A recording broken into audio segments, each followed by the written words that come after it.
ng impeachment. Ganito po yun eh. Tinapat nyo talaga. Ayaw nyo magtagal pa yun eh. At tama naman po yung ginawa ninyo.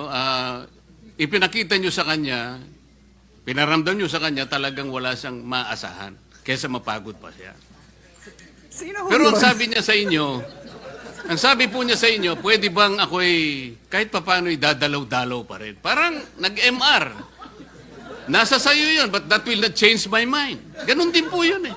Ang Korte Suprema, sa ganitong, Mr. President, the very tenor of the decision, kahit na po sinabi niyang, oh sige, nasa sayo. Formality na lamang po yun, Mr. President. You are a trial lawyer too. Most of us here became trial lawyers. This is our experience. Huwag po nating pahirapan yun. Sana man lang kung ang decision po 8-7. Yun po pwede nating pagtalunan po eh.